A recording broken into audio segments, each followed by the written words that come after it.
de Jesus. Amém. O mês que se passou, o mês de outubro, é um mês importante para nós, porque é o mês da Reforma Protestante. No último dia 31, nós comemoramos justamente esse dia que se tornou um marco para nós de origem reformada, que foi quando Lutero afixou na porta da Catedral de Wittenberg as 95 teses contra a venda de indulgências. E por que nós rememoramos o que Lutero, aquele monge agostiniano, viveu séculos atrás? Podemos dizer que Lutero não apenas viveu, mas ele redescobriu a verdadeira fé em Cristo Jesus. E ao descobrir ou redescobrir o verdadeiro sentido das palavras, o justo viverá por fé, ele abriu o caminho para que muitos pudessem trilhar e seguir esse despertar de um novo tempo que se iniciou no dia 31 de outubro de 1517. Meio milênio se passaram desde então e continuamos recontando essa história, redescobrindo o poder da fé na pessoa de Jesus Cristo, nosso Senhor, e como ela é de fato transformadora. Mas também vejo como isso pode ser enganoso se não captarmos o verdadeiro sentido daquilo que Lutero viveu séculos atrás. Tal como nos tempos passados, hoje vivemos um novo despertar da fé reformada. A fé reformada tem ganhado destaque nas redes sociais, nas mídias, nas lives, e muitos têm sido profundamente impactados com a fé reformada, por ser esta mais sólida, mais racional e mais biblicamente orientada.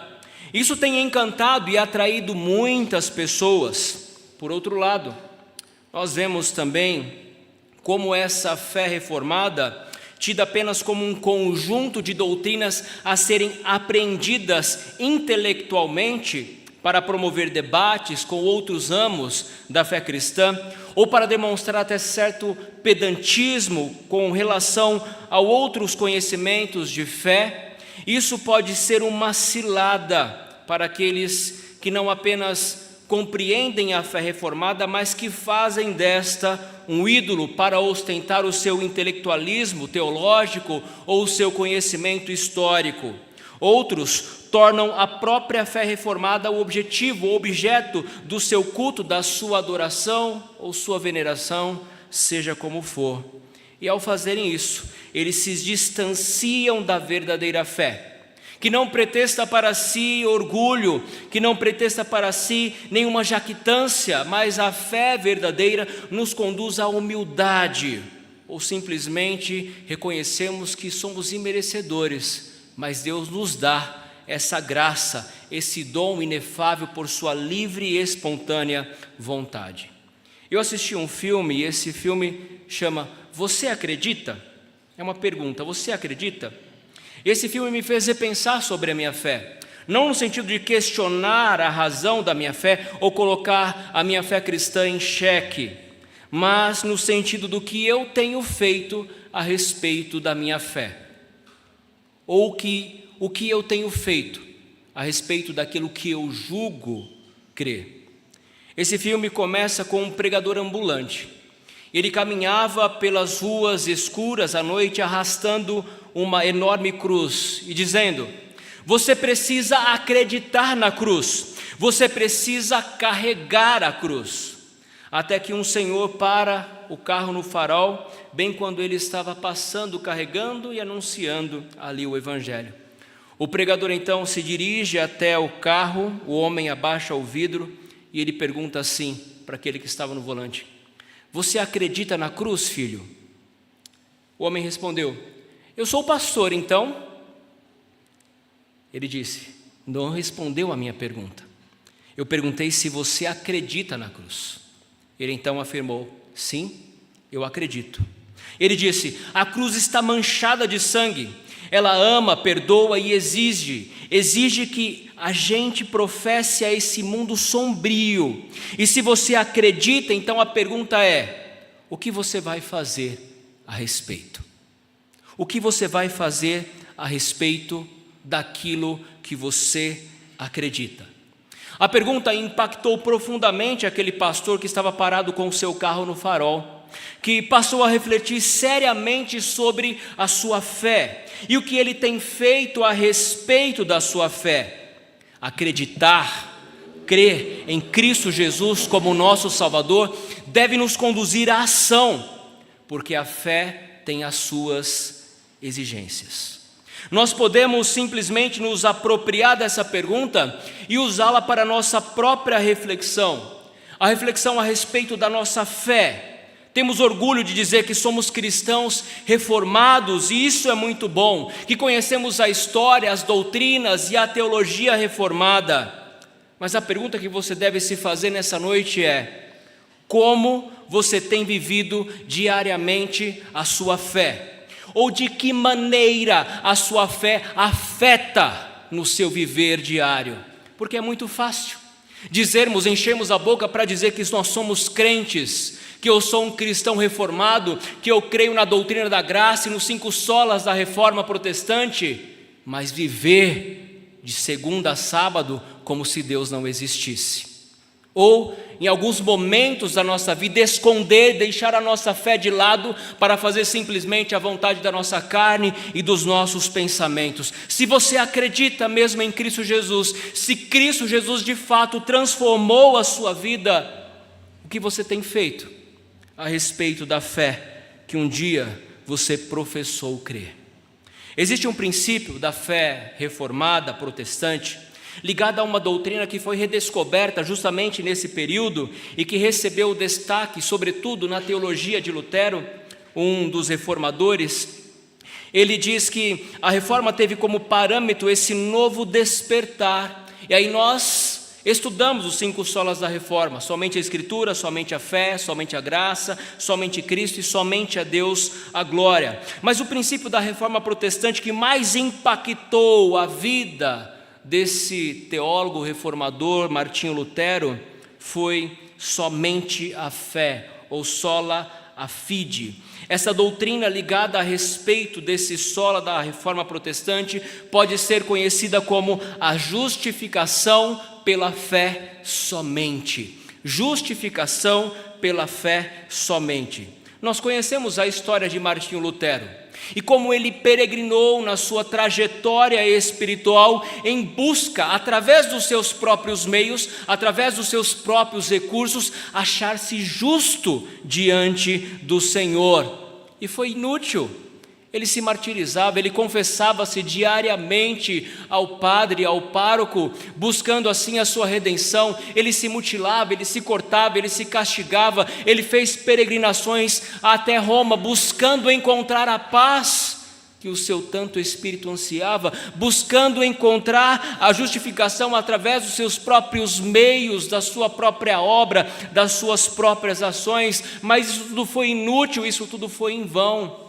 Ele apenas colheu mais e mais transtorno, mais e mais tristeza, mais e mais ansiedade, e cada vez que ele buscava mais através dos seus próprios meios a sua justificação diante de Deus, mais ele se frustrava, até que ele se deparou com a leitura desse texto de Romanos 1:17, onde ele leu, e não apenas leu, mas o Espírito Santo abriu os seus olhos, abriu o seu coração, e ele compreendeu que o justo viverá por sua fé, não por obras, não por méritos, mas pela justiça de Deus, aquela justiça que se revela no Evangelho de fé em fé, como está escrito: o justo viverá por sua fé.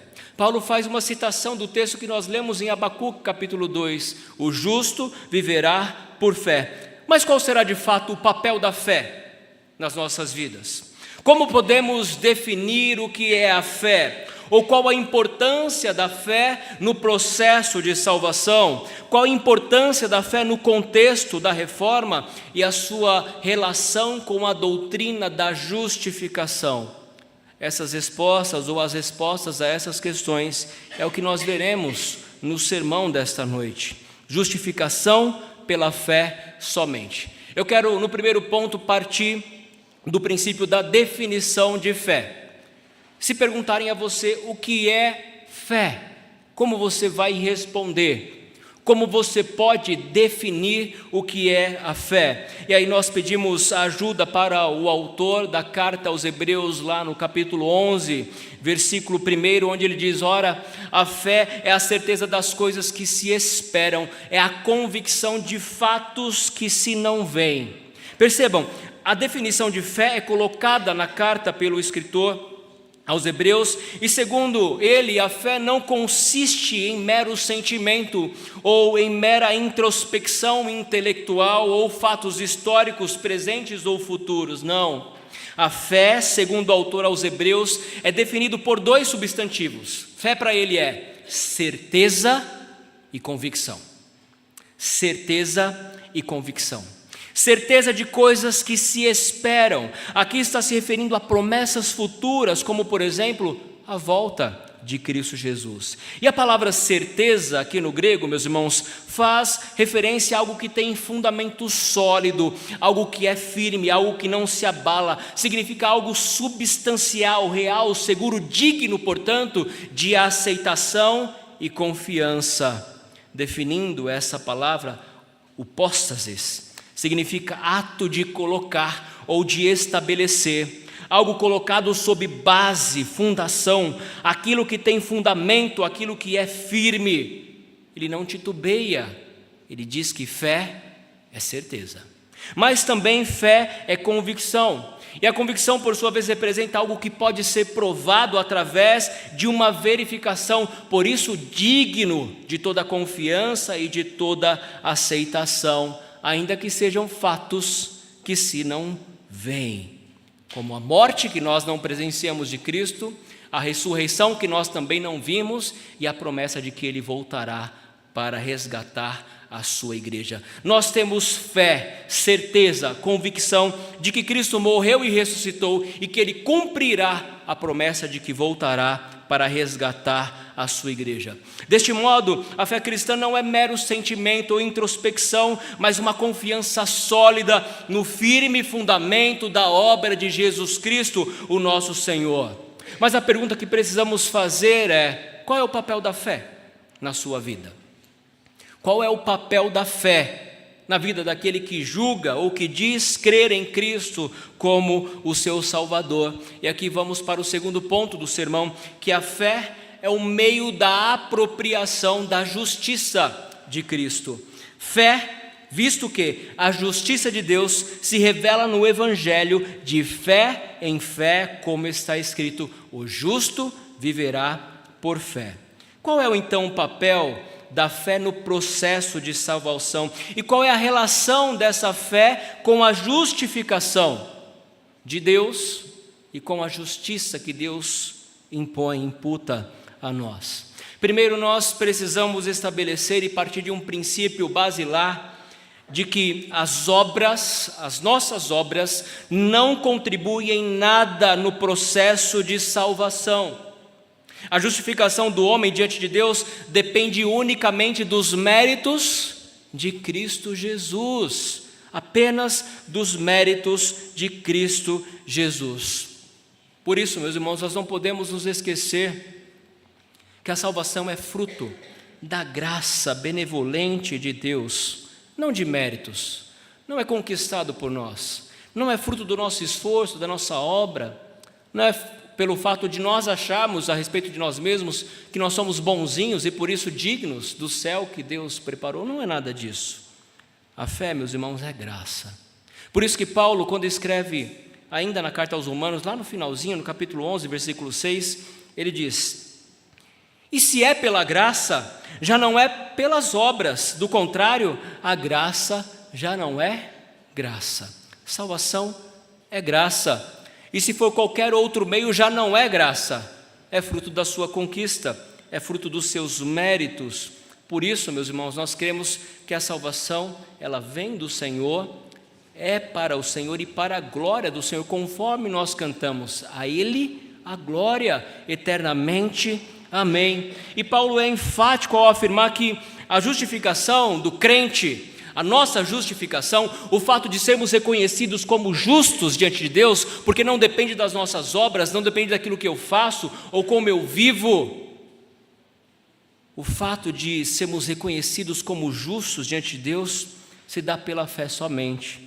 Por isso que Paulo escreve lá aos Romanos capítulo 3, versículo 20, visto que ninguém será justificado diante dele por obras da lei, em razão de que pela lei vem o pleno conhecimento do pecado.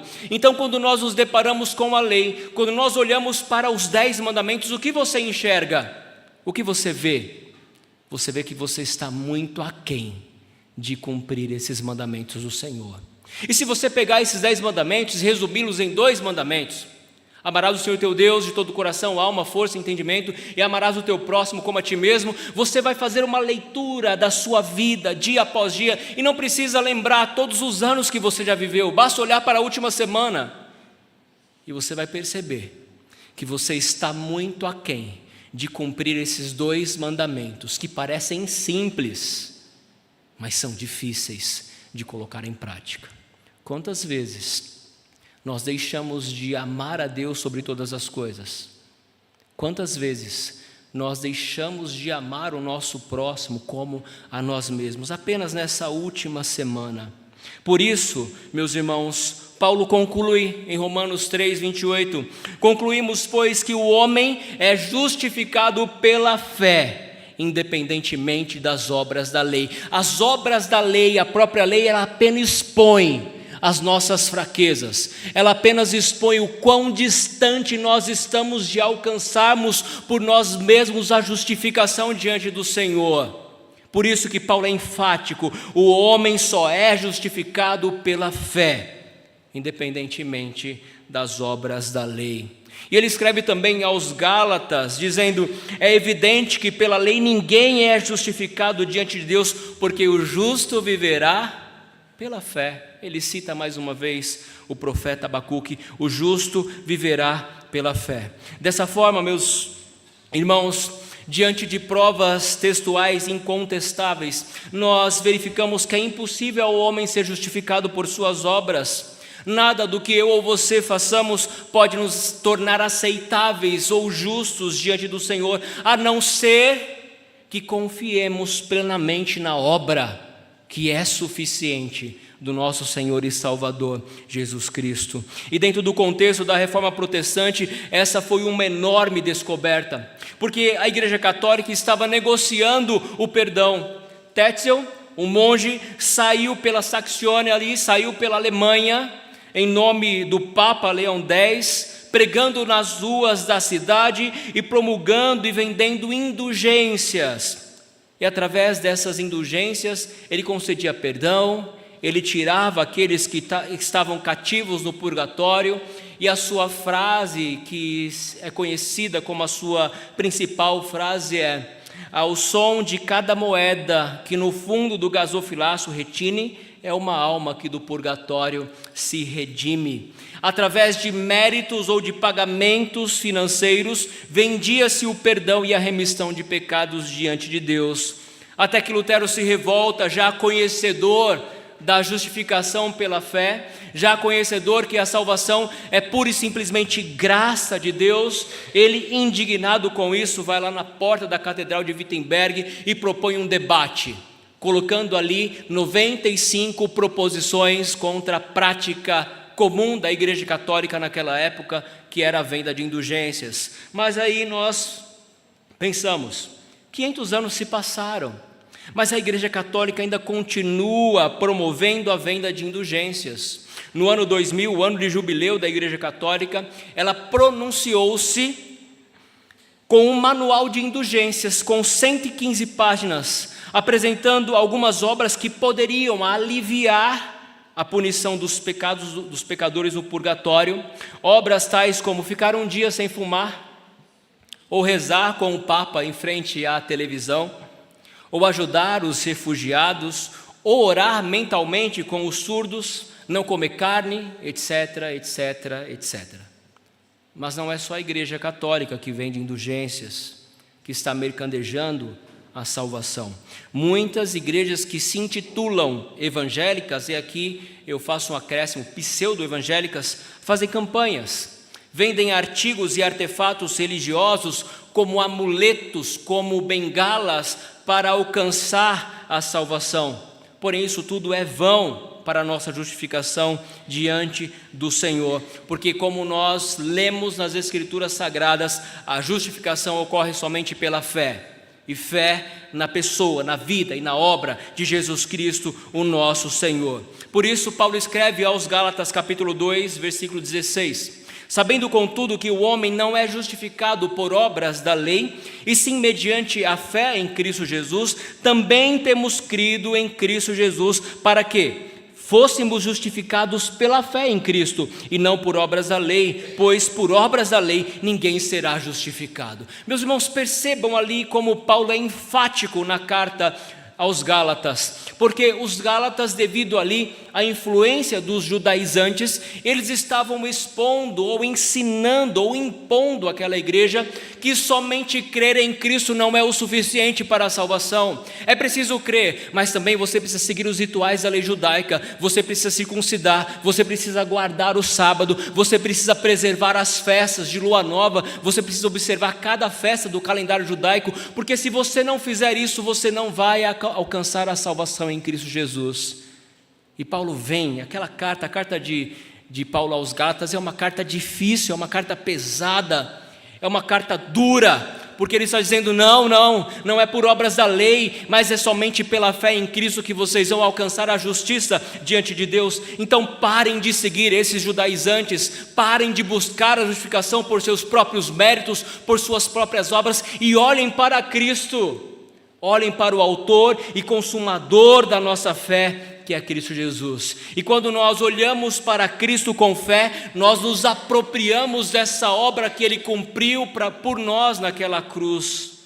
A fé, meus irmãos, ela não tem um fim em si mesma, mas ela é um meio, é um veículo pelo qual nós nos apropriamos, nós tomamos posse da justiça de Deus que Ele imputa a nós, ainda que pecadores. Quando cremos em Cristo, quando de fato entregamos a nossa vida a Jesus Cristo, quando entendemos que o seu sofrimento na cruz foi por nós, que os nossos pecados caíram sobre Ele e que a sua justiça foi derramada sobre nós e fomos purificados, lavados, remidos e comprados pelo sangue do Cordeiro, então Deus não nos enxerga mais como pecadores, inimigos, indignos, mas Ele nos olha agora como filhos, como perdoados, como lavados, regenerados pelo sangue do Cordeiro.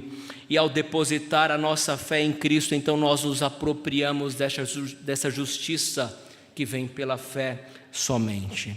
Mas como deve ser essa fé?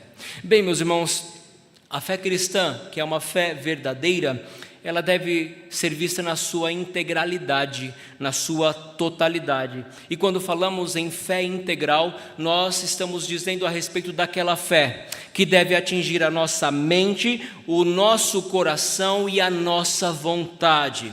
Através da mente nós temos a certeza, a convicção do Evangelho de Cristo, da obra de Cristo, mas só saber não basta, é preciso também confiar, é preciso entender que essa fé invade o nosso coração e que Cristo morreu de fato pelos nossos pecados, e através dessa fé que envolve a nossa mente, que abre o nosso coração, nós precisamos a partir de então moldar as nossas vidas em conformidade com a vontade do nosso Senhor. A fé que é apenas uma fé intelectual, meus irmãos, essa até os demônios têm, porque Tiago diz que os demônios creem e tremem. Os demônios creem em Cristo, você crê? Você acredita que Deus existe? Fazes bem, mas até os demônios creem e tremem. Agora você precisa mais do que crer que Deus existe, você precisa confiar que Jesus morreu no seu lugar. Você precisa entregar a sua vida a Ele, mas você não pode apenas entender o Evangelho, entregar a sua vida a Ele, se não permitir que esse Evangelho molde e mude a sua vida, que a sua fé seja acompanhada de boas obras. Então você vai entender qual é a diferença que a verdadeira fé produz no coração daquele que verdadeiramente creu e entregou a sua vida a Jesus Cristo.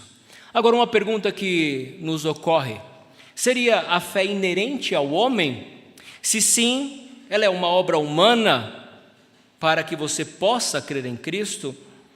A primeira coisa que nós precisamos entender, meus irmãos, é que a fé não nos torna orgulhosos, pelo contrário, a fé nos torna humildes, pois reconhecemos quem realmente somos e sabemos que a nossa salvação é somente pela graça, pois até a própria fé é um presente de Deus. Esse é o terceiro ponto, fé como um presente de Deus. Lá em Efésios capítulo 2, versículo 8, nós lemos: porque pela graça sois salvos mediante a fé. Isto não vem de vós, é dom de Deus. Então a fé é um dom de Deus. James Armstrong, ao falar desse princípio da fé protestante, ele afirma: a fé é, antes, as mãos vazias de uma alma crente, que se estende para aquele que justifica os ímpios na base de misericórdia somente. Se a fé representa as mãos vazias de uma alma crente, ela não tem nada a oferecer. Outro autor, ao comentar sobre o princípio do somente a fé, ele afirma: o homem nada pode e nada tem para oferecer a Deus por sua salvação. A única coisa que lhe cabe fazer é aceitar o dom da salvação pela fé, quando esse dom lhe é concedida, quando essa fé lhe é concedida. Então Deus, Ele vem e prega o Evangelho de Cristo através de algum irmão, e nós compreendemos aquele Evangelho, e o Espírito Santo vem, coloca a fé no nosso coração, e agora você responde: eu creio. Agora você abre as mãos para receber o dom da salvação, que juntamente com o dom da fé você se apropria dessa certeza. Portanto, respondendo à pergunta, a fé não é intrínseca ao homem, ela não é fruto da obra humana, mas ela é um presente, é uma dádiva, é um dom de Deus. Somos salvos pela graça, mediante a fé, e isso não vem de nós, é um dom da graça e da misericórdia de Deus, é um presente. É um presente que o Senhor dá ao coração do homem para que ele possa responder positivamente: eu creio no Senhor Jesus Cristo, eu confesso que Jesus Cristo é o meu Salvador. E se você já confessou isso, se você já professou a sua fé em Cristo Jesus, entenda que você recebeu juntamente com a sua salvação o dom da fé, para responder e reconhecer Jesus Cristo como seu único e suficiente Salvador.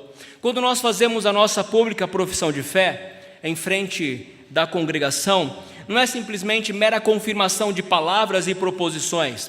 Quando nós professamos a nossa fé em Cristo diante da igreja, nós estamos mais do que proferindo palavras, nós estamos assumindo um compromisso com o Senhor, tendo Deus e a sua igreja como testemunhas.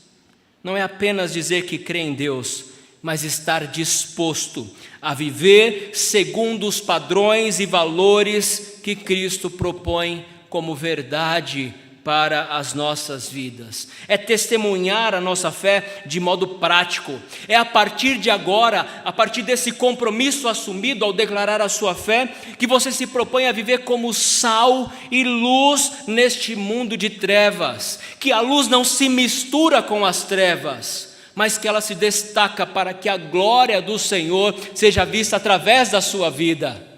Portanto, lembrem-se sempre: quando você professa a fé em Cristo, você assume um compromisso diante dele, e você deve viver como um verdadeiro cristão, não apenas em palavras, mas através de atitudes, de ações, de uma vida prática, de uma vida consagrada ao Senhor. Significa que tudo o que você fizer, você deve antes orar: Senhor, isso é da tua vontade?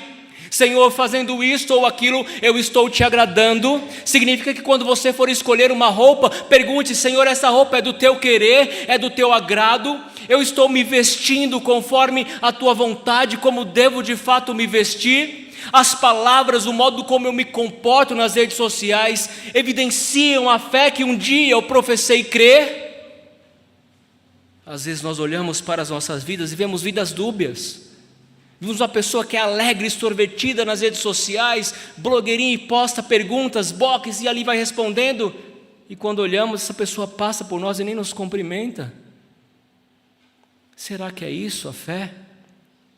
A fé, meus irmãos, deve moldar as nossas vidas, se não é apenas palavras proferidas ao vento, sem valor algum diante do Senhor. E essa é a luta de Tiago em sua carta. Ele diz: meus irmãos, qual proveito se alguém disser que tem fé, mas não tiver obras? E continua no verso 17 do capítulo 2: assim também a fé, se não tiver obras, por si só é morta. A fé sem obras é morta, é uma fé vazia, é uma fé falsa, são palavras jogadas ao vento que não impactam, que não mudam nada a nossa vida. Portanto, a implicação de professarmos a nossa fé em Cristo significa que a partir de então devemos viver em consonância a essa fé que professamos. As boas obras que praticamos, a praticamos para a glória de Deus e são evidências de uma fé que transformou, que moldou as nossas vidas. Uma fé verdadeira que de fato nos impactou e agora mudou a nossa cosmovisão, mudou o nosso jeito de pensar, mudou o nosso jeito de agir, mudou o nosso jeito de viver, mudou o nosso jeito de falar. A fé que transforma, a fé que liberta, a fé que nos faz mais parecidos com Cristo, o nosso Senhor. E você deve se perguntar: a partir do momento que eu professei a minha fé, eu tenho crescido em santificação? Eu tenho avançado diante de Deus à semelhança de Cristo? Eu estou mais ou menos parecido com Cristo desde que proclamei a minha fé? Se você não está mais parecido com Cristo ao longo dessa caminhada, talvez você tenha proferido falsamente a sua fé em Cristo Jesus. Porque a fé, quando é verdadeira, é uma fé que transforma, é uma fé que produz frutos de justiça para a glória de Deus. O nobre puritano Thomas Manton, ele disse: pela justiça da fé somos quitados do pecado, e pela justiça das obras somos quitados da hipocrisia. Significa que quando professamos uma fé e agimos contrário a essa fé que professamos, somos hipócritas. Como podemos professar a fé e viver como se não tivéssemos professado? Como podemos crer em Cristo Jesus, mas nos comportar como se Cristo não existisse? Como se a obra dele não se aplicasse às nossas vidas? Por isso ele diz: pela justiça da fé somos quitados do pecado, mas pela justiça das obras somos libertos da hipocrisia.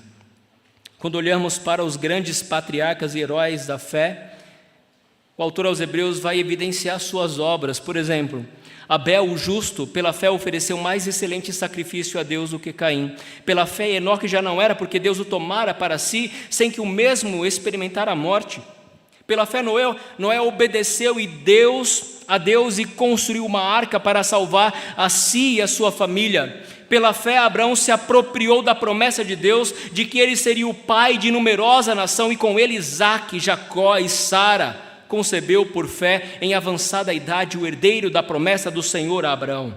Pela fé, Moisés abandonou o Egito, não temendo a fúria do rei, juntou-se com os seus irmãos e celebrou a Páscoa e o êxodo do povo de Deus da escravidão do Egito. Pela fé, ruíram as muralhas de Jericó sob a direção de Josué, e pela fé, Raabe escondeu os espias e sua família foi poupada e ela contada na genealogia de Cristo. E muitos outros servos do Senhor podem ser contados pela fé que receberam do próprio Deus, para que lhes fosse imputado a justiça de Cristo. Vejam que a fé desses homens moldaram ações movidas pela fé. Primeiro ele creu e agora ele faz a obra correta. Primeiro ele crê e agora ele obedece. Primeiro ele crê e agora ele se apropria da salvação em Cristo Jesus. E é isso que nós precisamos entender.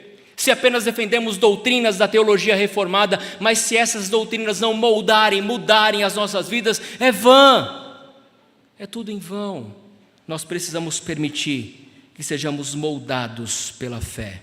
Precisamos reafirmar o princípio da justificação pela fé somente. Porque a palavra de Deus, meus irmãos, tem sido deturpada em muitos púlpitos. Igrejas estão se corrompendo para ver os bancos cheios, repletos de pessoas. Já não se fala mais em pecado, nem se fala mais da necessidade de arrependimento, de transformação de vida. Prega-se sobre prosperidade material, sendo necessário dar, contribuir para receber de volta o favor do Senhor, quando na verdade o maior favor do Senhor já nos é dado gratuitamente pela fé. Nos nossos dias, nós temos visto uma inversão de valores.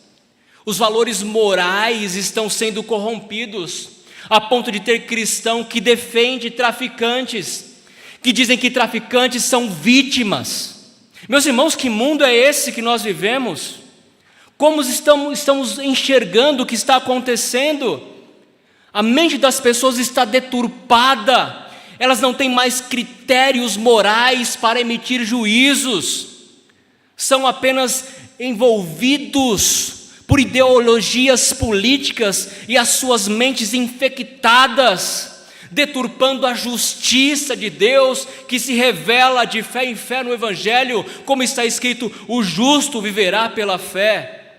E quando a nossa mente é deturpada, é corrompida por critérios morais desconstruídos de ética cristã, é a mesma corrupção que diz, olha, não tem problema eu colocar um decote mais acentuado, não tem problema eu ir para uma balada à noite, não tem problema eu ir para uma festa e dançar e viver como alguém do mundo, porque está tudo normal, porque é um desvio de moralidade ética. Não, você é crente e se comporte como tal, você é filho de Deus, professou a fé, viva como tal, porque fé sem obras é hipocrisia. Precisamos viver como verdadeiros cristãos. Não podemos simplesmente afirmar que cremos. É necessário ter uma vida aos pés do Senhor. É necessário lutar contra as nossas fraquezas, lutar contra o pecado que tenazmente nos assedia. Significa lutar com todas as nossas forças e até o sangue contra as tentações que nos cercam, confiados no Senhor, certos de que vez ou outra vamos cair, sim, porque somos falhos, enquanto vivemos nessa carne mortal, estamos sujeitos ao pecado, mas isso deve ser um acidente, não uma constante em nossas vidas, porque o crente precisa o tempo todo olhar para aquele que é o autor e consumador da sua fé. Quem é? Cristo Jesus, o nosso Senhor.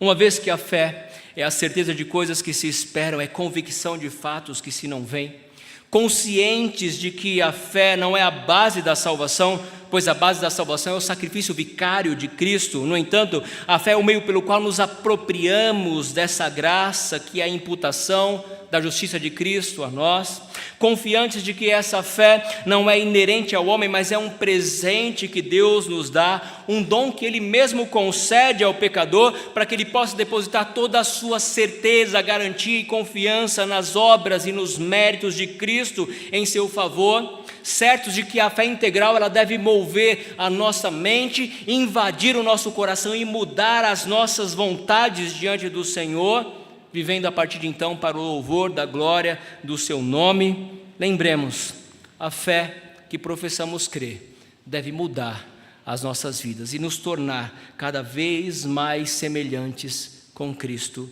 Jesus. Eu gostaria de terminar esse sermão citando um antigo hino puritano que diz as seguintes palavras: numa vida que não vivi, numa morte que não morri, a vida de outro, a morte de outro, nisto repousa toda a minha confiança e eternidade. Numa vida que não vivi, a vida de Cristo. Numa morte que não morri, a morte de Cristo. A vida de outro, a vida de Cristo. A morte de outro, a morte de Cristo. Nisto repousa toda a minha confiança e eternidade.